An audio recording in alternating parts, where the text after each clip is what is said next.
Well, good evening. Welcome to our regular meeting for the month of May. We appreciate all of you being here. It's nice to look out and have a crowd of people here participating in our meetings. Oftentimes there's only one or two, so we're glad you're with us. At the beginning of our meetings, we like to start with a moment of silence, and then we'll have the student lead us with the pledge. So I invite you to join us, please, for a moment of silence before we start.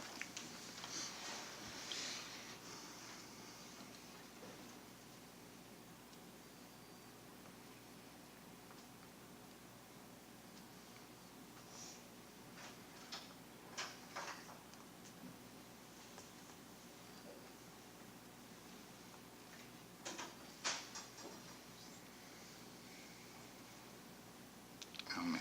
Thank you. And if you want to come up and introduce our young man.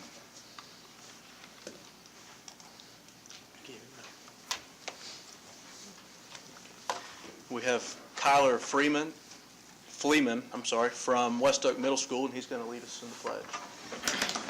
Tyler, if you want to come up. Here, and we'll have you on camera. There you go. All right, we're ready.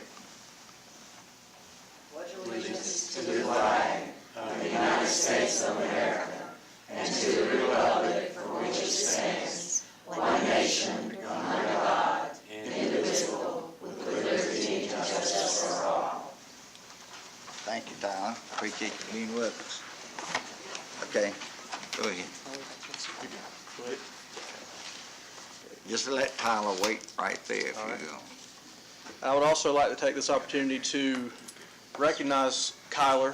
He's an 8th grader with us at West Oak Middle School, and he has recently won a Preventing Gun Violence in Your School, Know the Signs poster contest. And it was throughout the state of South Carolina. He was the overall winner in the state, and his illustration is being posted on the U.S. Attorney's District of South Carolina website, as you can see on the screens. And they are actually coming to our awards day ceremony to present him with the official winning and a $50 certificate for winning that. At this time, I'd also like to recognize his teacher, Ms. Priscilla Ellis. She's been with us, been with the district for 10 years, and she is absolutely adored by her students.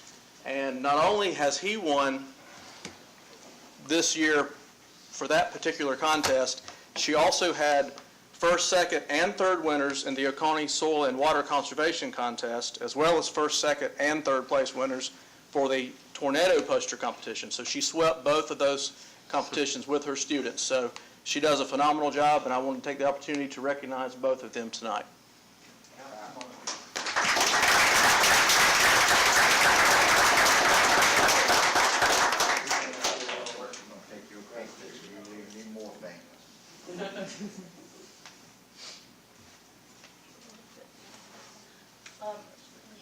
I would also like to point out, I want to congratulate Kyler myself, but he also won $50 for the division of 6th and 8th grade.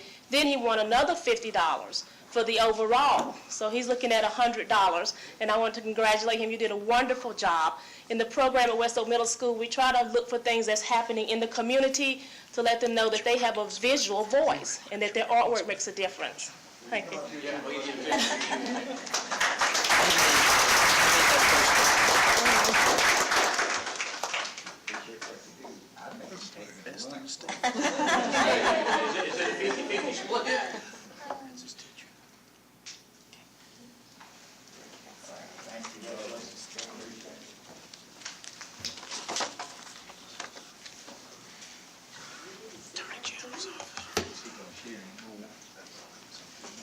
Thank you, Dr. Black.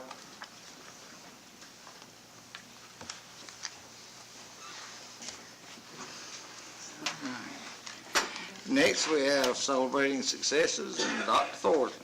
I do, and I'm going to sneak one in that's not on your agenda.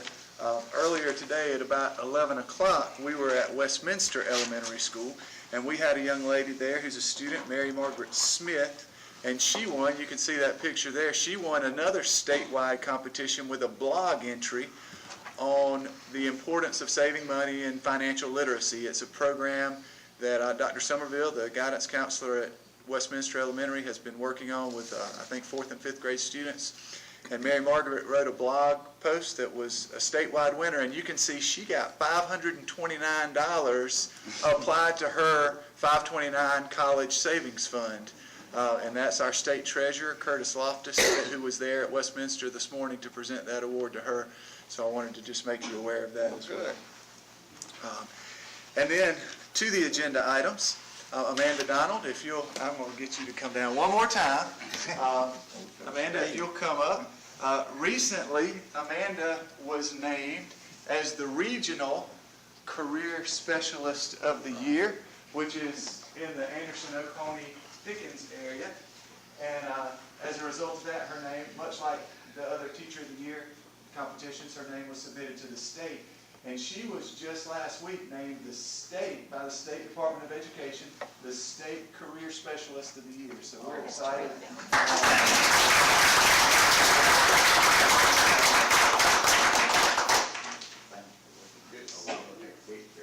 They always take a picture.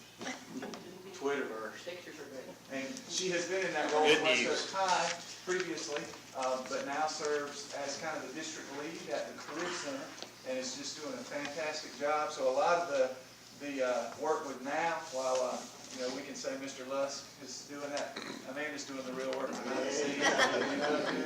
So congratulations to you, and thank you for that. Good job.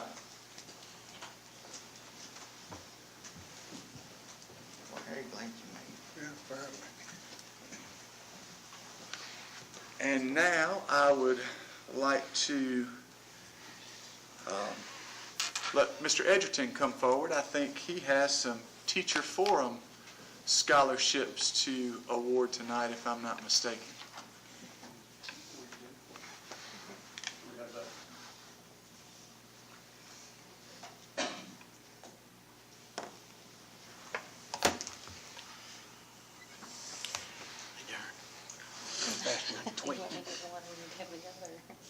Okay. Okay, let's do that.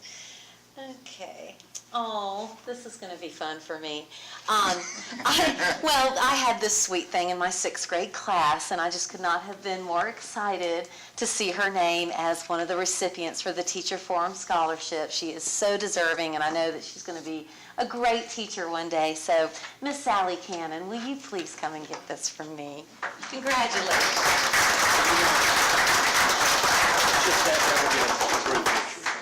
She'll stay up here. I want to get a group picture. Oh, good job. Sally, if you would stay up. Yeah, there, won't you? yes. And can you tell everyone just exactly what this is and how much money they're getting and that kind of thing? Since you've got all the Put you on the info spot there. that. The Teacher Forum raises money every year. Basically, we encourage the teachers to pay a little something to wear jeans. Jeans fund goes to fund scholarships for each of the attendance areas, the high school areas. The scholarships this year were, I think, $2,650.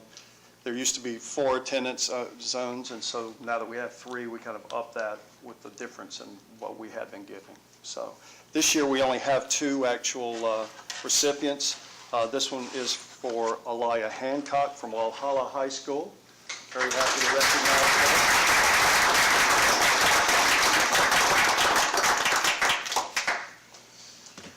Would you two stand with them and let us get a picture? Even out of war fast and I can wait. In the center, and then y'all get me on the side.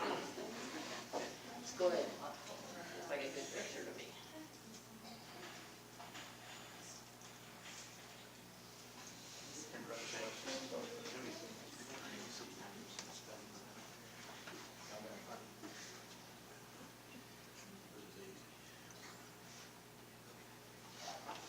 Just making sure our Twitter account spells names correctly. So. They're giving out awards faster than I can tweet, so I'm trying to write down names.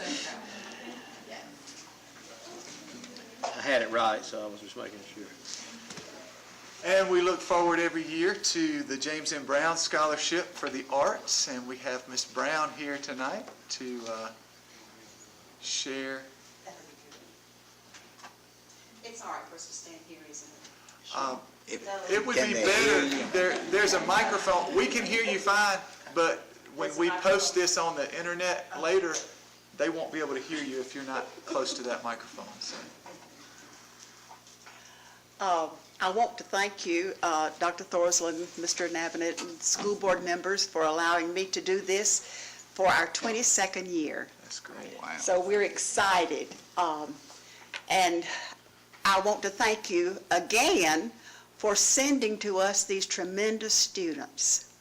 This year, we had 6 students, and any one of them would have been an excellent recipient of the scholarship. We had 1 bassoonist, the first we've ever had, 1 saxophonist, 1 trumpeter, 2 visual arts, and 1 vocalist. So all of the, well, not all of the arts, but a large number of the arts were represented. And not only that, but the 3 high schools were represented. And that always thrills us when all of the high schools are represented. I'm going to ask our recipient this year, Bailey, to come forward. And Mr. Edgerton, you could come with her.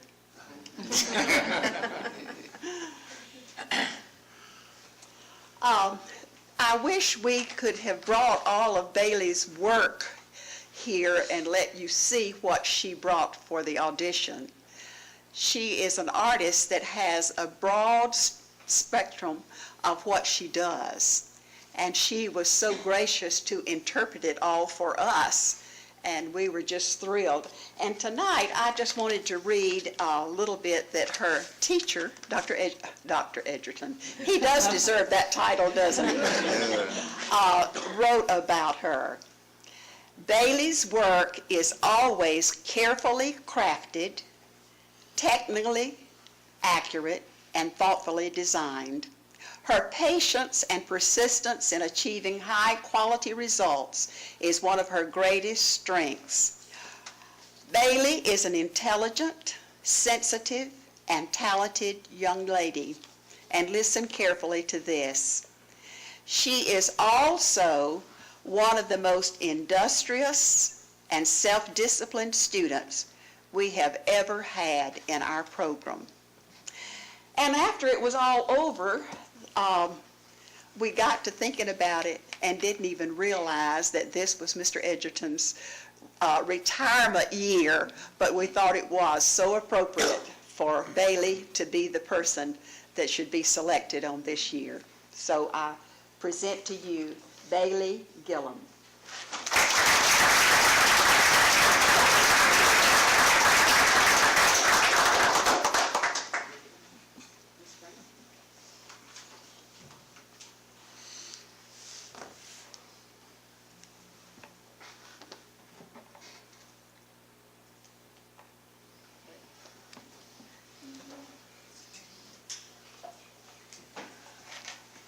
Well, thank you. Congratulations, Bailey. Good job.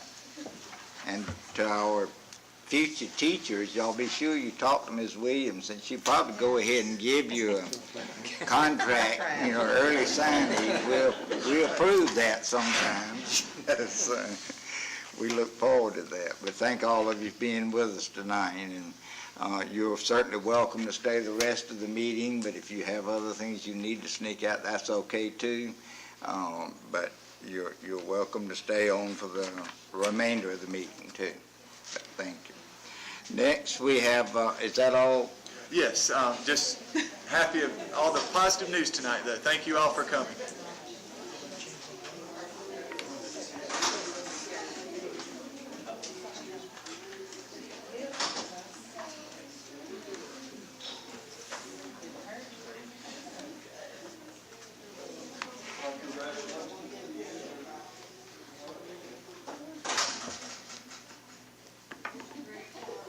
Well, next we have, we need a motion to approve tonight's agenda for the May 15th regular board meeting agenda. Mr. Chairman, I make a motion that we approve the regular board meeting agenda for May 15th, 2017. Second. Have a motion and a second. All in favor? It's unanimous. Next we have public comment. Do we have anyone signed up? We do. Okay. We have one speaker tonight, Melanie Harwell Taylor. Okay. Ms. Taylor? Hey, I am a special ed teacher in district, and I'm also a parent. I have a student at Walhalla Middle School that is a giant. He does not look like a 14-year-old 8th grader. I think he's as tall as Dr. Thorsland, but he is a French horn player, and Mr. Dixon was busy tonight.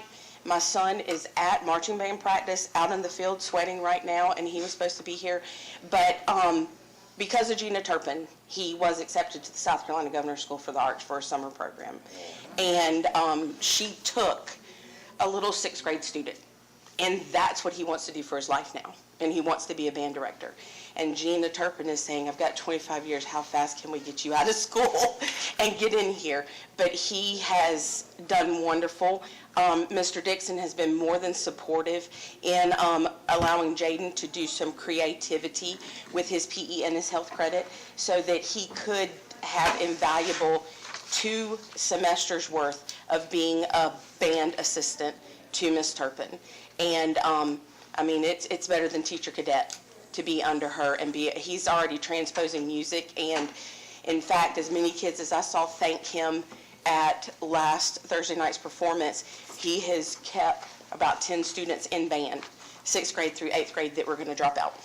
So he's already got the drive, and he is a quiet soul. So it's kind of amazing, and he's wonderful. So thank you for supporting the arts. I know with the new schedules and stuff, he's a little iffy about it. Udell keeps saying, don't worry, it'll all be okay. We'll get it figured out. But the only other thing he wanted me to propose to the board, because he just wrote for Mr. James his end of the year paper for EOC, and he did make 100 in his EOC exam. He's proud of that too. But for English 1, and it was why band, those kids who participate in band, in marching band, that should count as a PE credit. Because their motto is, get off of our field. It's their field, not the football player's field. And Jaden has gone back-to-back with, I don't know if anybody knows Nev Hopkins, who is a football player, but he's also in the band. And Jaden can run circles around him because of what Udell puts them through in trials. And I've never seen a kid wake up every day during the summer and say, Mom, get up, I gotta be there, I can't be 5 minutes late. I mean, to want to go and do burpees and everything in the heat is just beyond me. But whatever Gina Turpin and Christopher Udell do, they're fabulous. They're wonderful. And I hope one day that maybe Mr. Garrett and them, if I can talk them into it, is let's have signing days, just like we do for the sports. And these kids that are performing arts students, that are top notch, where they can sit behind the podium with their parents, and let's have signing days for them too. So that's just my offer. My second thing is I encourage the board to start looking at, not only am I a special ed teacher, but I'm also a licensed social worker in South Carolina, and that makes me eclectic in the way I look at things. I am an ecological systems thinker, and I tend to look at the big picture, but I still keep the kid in mind. But as an ecological systems thinker, you also have to take into account how every single thread, no matter how it's thumped, pulled tight, how much give you've got, affects that one student. And I do believe there are some things coming from a school district in Kershaw County with Dr. Morgan that was very transparent, extremely transparent, that there are some things at the school board within district that maybe even Dr. Thorsland that are happening and that aren't happening and that do affect the law and that can be considered ethical violations and not necessarily best practice where we want to go as a district. So I provided documentation, and if you need me for anything or have any questions, just let me know. Dr. Thorsland knows he gets plenty of emails about me from everybody. I strive hard to make us look good in district, from Cherokee Creek, where they think a plane crashed, all the way to Fair Play every day. But thank you for everything you do. I know it's a hard job, so I appreciate it. Thank you. Okay. Next, and we'll have approval of the minutes, exhibit number 1. This is for April 3rd and 17. Mr. Chairman, I make a motion that we approve the work session meeting minutes from April 3rd, 2017, and the regular meeting minutes from April 17th, 2017. One second. Have a motion and a second. All in favor? It's unanimous. And then action items, policy ADF, district wellness.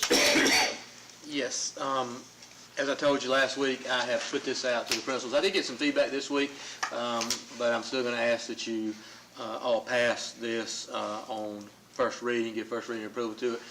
Most of the group that responded to me were okay with the majority of it. There's a couple of places which I knew were going to give them heartburn, that are giving me a little bit as well, that we're going to get together and talk about. One of them is on page 1, if you go up just a little bit, Ms. Moore, right above water, right, tier. It says schools will not use food or beverages as reward for academic performance or good behavior. And we have a lot of schools that do offer an incentive with like pizza with the principal or those kind of things. Maybe if you make the honor roll, they give you a packet that contains a locker pass, if you still at a place that has lockers, a tardy pass, a homework pass, and a Snickers bar, or $100,000 bar that says, you know, your scores are worth $100,000, or just some kind of thing, like we do the teachers, quite honestly, in that. So that was one they wanted us to look at and get a little more feedback on. If you could limit it to so many times a year, like they do the fundraisers and that kind of thing, and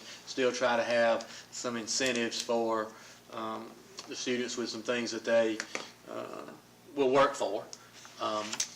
You know, and we don't know where the changes are going to go with the food service, you know, with the change in the presidency and some of that things. We're already seeing some slight changes coming down the pike, so we're not sure. We may be looking at this again in September to redo it, but that was one of the concerns they had. Got several folks who spoke positively about the not taking away recess as a means of punishment, and that, or at least allowing them to have a minimum of 10 to 15 minutes of it, not taking that away. So we've had some discussion about that, but I told them what I would do was take all their comments and concerns, put them in a bullet form, share them with the group, we'd have some more discussion, and that way we'd have a final document to present to you all for approval. Again, the majority of it will stay the same, but there could be a little bit of tweaking as we move forward.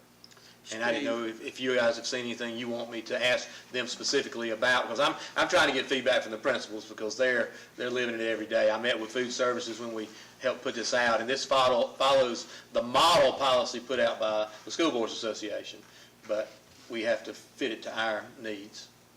Mr. Chairman, yes. What would happen if we just totally eliminated that one sentence? Where has common sense gone in this country? Okay. And you know what would happen for me is I'd bring it up and say, here's the document, we're going to approve it, and I'd be fine with that, because I think I might have invented pizza with the principal when the Starbucks system was in place back in the day when PBIS started. So I guess the worst case scenario, and we need to check the legality of it, the federal government always says, we'll give you money if you do this. We just need to make sure this wouldn't affect our reimbursement. Yeah. And based on what my conversation with Scott and them, it should not. Okay. These are just things where they want every school district to have a wellness policy so that we're promoting healthy kids, good nutrition, that kind of thing. But you know, you got to give everybody a treat every once in a while. How much damage can you possibly do to a kid 3 or 4 times a year by rewarding them with a little slice of couple of slices of pizza? They're gonna buy 4 or 5 of them at the ball game at the concession stand. Well, we serve them at lunch too. Yeah. As an option at lunch. That's right. Yeah. That's a different. That's the kind they don't like. Okay. But those were the main things. I guess you could overdo it. I mean, if somebody were using that instead of lunch and it was a regular thing, but I agree with that here. I've used it. Yes, sir. I know. We did a lot of times, and they like that. Well, it motivates some of them because they do. I mean, you do Free it with ice cream after lunch, or PBIS. You know, with your positive behavior. If you use cat bucks or whatever, warrior bucks, or whatever you use, I mean, you might want to catch a certain number of men to get to eat with the principal, or your teacher, or you and a buddy sit up at the top and eat. So it's just a bit more of that overregulation we think. But that is the one that I've gotten the most comments about in this, so I'll continue to work with them to tweak it and let you guys know what the final recommendation will be for final approval. Do you want me to go through all of them and then you approve them?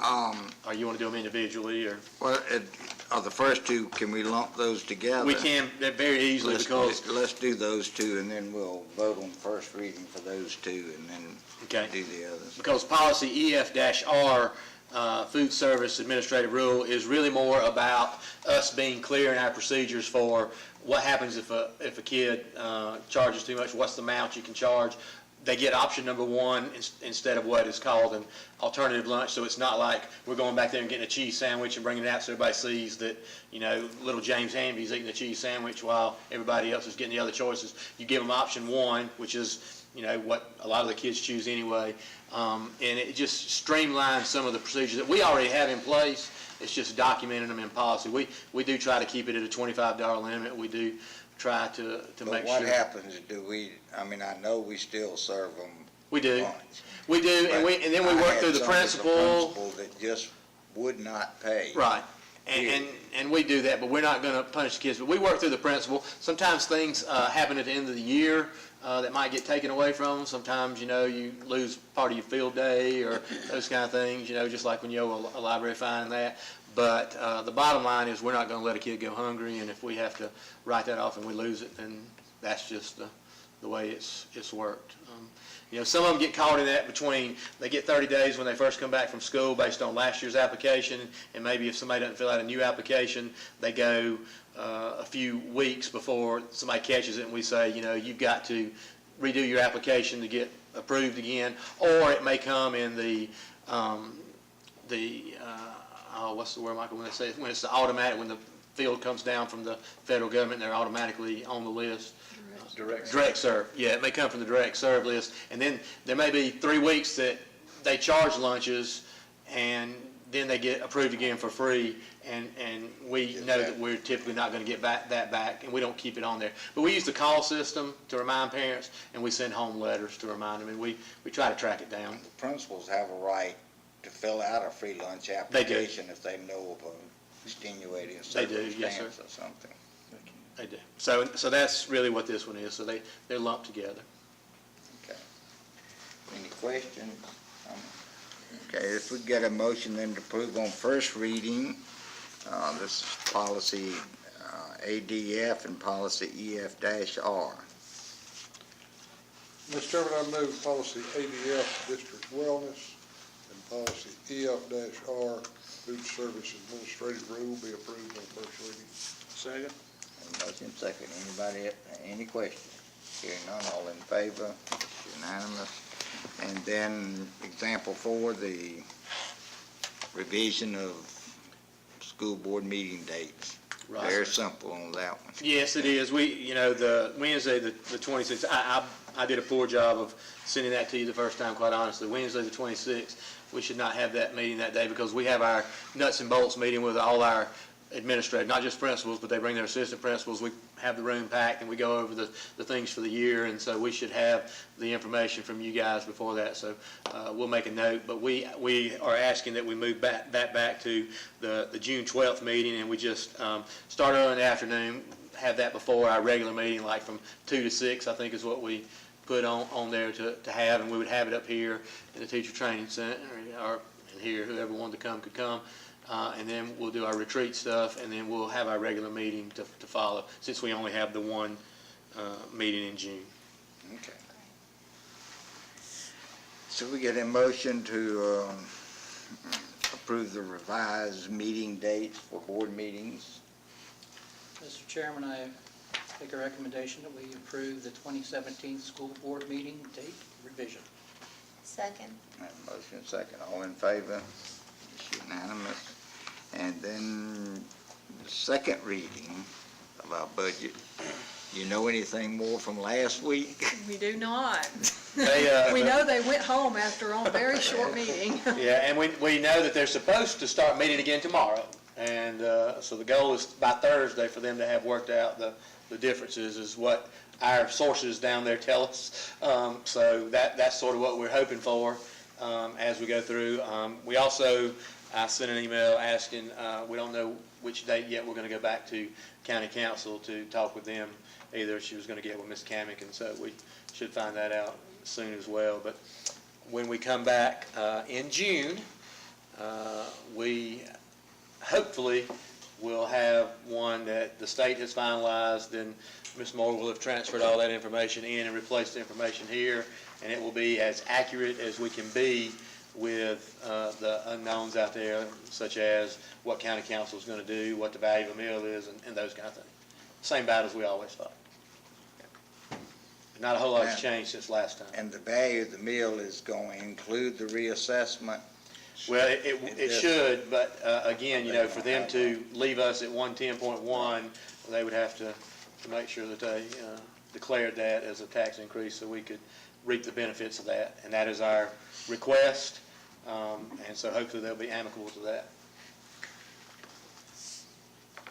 Comment? You did, well, I was just gonna say, you did ask about that extra half percent. That is not included in this budget, correct? What extra half?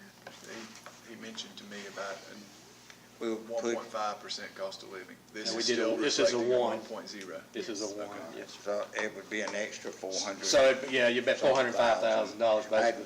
mentioned we were building in the budget 1% increase for teachers, but I know when I talked to some of you about if we could do 1.5 to be competitive, Greenville's giving 3 We've or heard something, 3.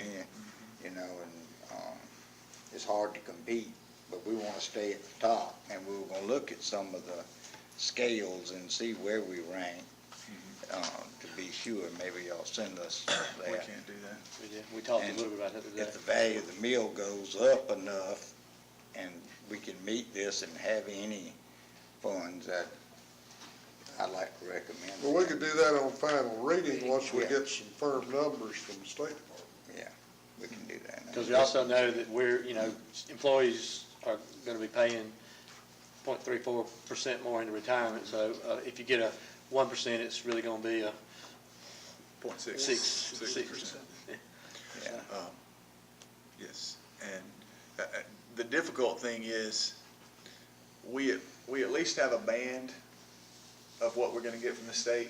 I mean, usually it's, the Senate version is high, the House version is low, and it usually lands somewhere in the middle, so we feel like we've got the two extremes. Both put us 3 million plus. Now, we are counting on additional local revenue if the value of a meal goes up.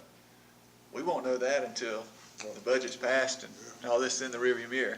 So And we will have to set salaries before we know anything. it's a little more of a, because it's a reassessment year, I hate to say this, it's a little more of a crapshoot this year with our budget than it would be in an ordinary year when we weren't counting on, you know, what a reassessment may do. And then not only what reassessment may do to the value of a meal, but also will county council be willing to leave the millage where it is. So it is a little more, there's a little more in play this year than maybe in a typical year. Okay. Any other questions on the budget? Do we have a motion to approve on second reading the FY18 budget? Mr. Chairman, I move that we approve on second reading the FY18 general fund budget as presented. Second. Have a second by Mr. Rucat. No other comment? All in favor? That's unanimous. Next is Ms. Williams with personnel employment recommendations and changes in executive session. So if we get a motion to go into executive session for those reasons. Mr. Chairman, I make a motion, we go into executive session for personnel items, employment recommendations, and changes. Second. Motion and second, all in favor? It's unanimous. And we're gonna meet behind, because the air conditioning is out. And let me tell you, you don't want to have that. It's hot over there. Who's in charge of maintenance? I don't know. I'm going to have to get on the ball. So, we're gonna meet next door. Oh, I think he'll be here for. Thank y'all.